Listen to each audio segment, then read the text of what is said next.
സാറേ ആ സത്യശീലനും ഭാര്യയും കാശിനുള്ള ആർത്തി കൊണ്ട് മനഃപൂർവ്വം ചെയ്യണതാ. കണ്ണി ചോരയില്ലാത്ത ജന്തുക്കള്.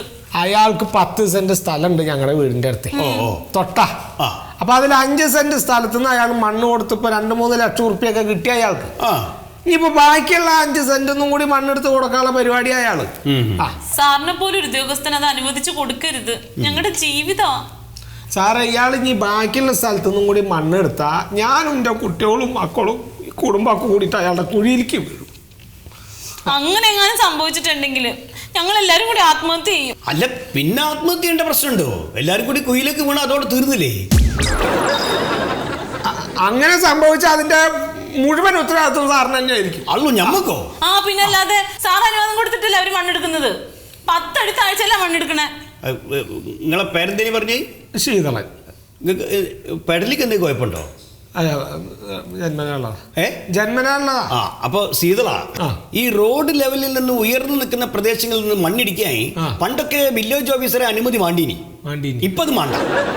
ഇപ്പോ ഈ കൃഷി ആവശ്യത്തിനും വീട് വെക്കുന്നതിനായിട്ട് ഗ്രാമങ്ങളിൽ നിന്ന് പരമാവധി 10 സെന്റും നഗരങ്ങളിൽ നിന്ന് 5 സെന്റും മണ്ണിടിക്കാം. അതിന് അനുമതി വേണ്ട. വേണ്ട. അല്ല, അപ്പോ ഇപ്പൊ ഇവര് ഈ ചെയ്യണതിന് അനുമതി ആവശ്യമില്ല. അല്ലല്ല, അങ്ങനെയല്ല. നമ്മൾ ഈ വില്ലേജ് പരിസ്ഥിതി ലോല പ്രദേശമാണെങ്കിൽ അവിടെ ഈ കാലാവസ്ഥാ വ്യതിയാന വകുപ്പിന്റെ ഒരു സർട്ടിഫിക്കറ്റ് വേണ്ടി വരും. അതായത് ഈ മണ്ണെടുക്കുമ്പോ ഈ പരിസ്ഥിതിക്ക് കുഴപ്പമൊന്നും സംഭവിക്കുന്നില്ല എന്ന് തെളിയിക്കാനുള്ള സർട്ടിഫിക്കറ്റ്. അല്ല, ആടെയും കുഴപ്പമുണ്ട്. നമ്മളെ വില്ലേജ് പരിസ്ഥിതി ലോല പ്രദേശം അല്ലാത്തതുകൊണ്ട് അതിന്റെ ആവശ്യമില്ല. സാർ ഇനി എന്തൊക്കെ പറഞ്ഞാലും ഈ ഒരു പ്രശ്നത്തിന്റെ പേരിൽ ഞങ്ങളുടെ കുടുംബത്തിന് എന്തെങ്കിലും സംഭവിച്ചിട്ടുണ്ടെങ്കിൽ അതിന്റെ പൂർണ്ണ ഉത്തരവാദിത്വം സാറിനായിരിക്കും. എന്താ പെണ്ണുങ്ങൾ പറയണേ? സാറെ, നാളെ ഈ സ്ഥലത്തുനിന്ന് JCB വന്ന് വീണ്ടും മണ്ണെടുക്കും.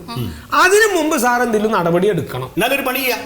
നമ്മൾ ആ സത്യശീല കണ്ടോട് നേരിട്ട് സംസാരിക്കാം. നിങ്ങൾ അയൽവാസിയല്ലേ മൂപ്പര്? എന്റെ സാർ അതിന് അയാൾ അവിടെ അല്ല താമസിക്കുന്നത്, കുറച്ചപ്പുറത്തോട്ട് മാറിയിട്ടാ.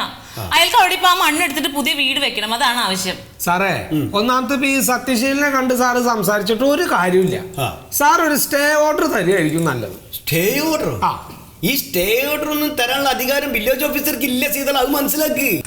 സാർ ഒരു കടലാസിൽ എന്തെങ്കിലും ഒന്ന് എഴുതിയിട്ട് വെറുതെ ഒപ്പിട്ട് ഒരു സീലും വെച്ച് ഇങ്ങോട്ട് തന്നാൽ മതി സാറേ. അല്ലാതെ ഇപ്പൊ ഞങ്ങൾക്ക് ഇത് അകലെ നിന്നൊന്ന് കാണിച്ച് പേടിപ്പിക്കാൻ അല്ലാതെ വേറെ ഒന്നല്ല. നിങ്ങളിപ്പോ എന്റെ പണി പോക്കിയിട്ട് അടങ്ങുള്ളൂല്ലേ?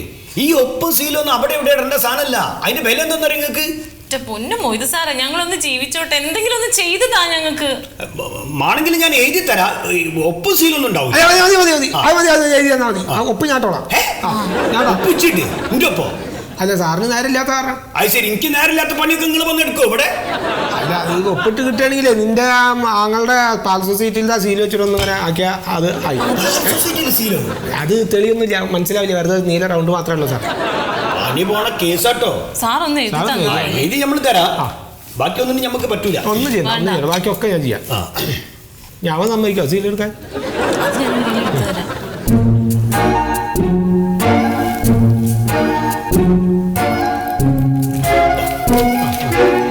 എഴുതി തന്നില്ലെന്ന് മാറ്റ.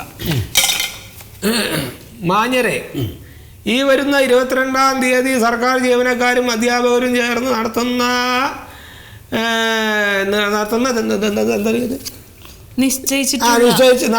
നിശ്ചയിച്ചിട്ടുള്ള സൂചനാ പണിമുടക്ക് വൻ വിജയമാക്കണമെന്ന് എല്ലാ ജീവനക്കാരോടും അഭ്യർത്ഥിച്ചു കൊള്ളുന്നു.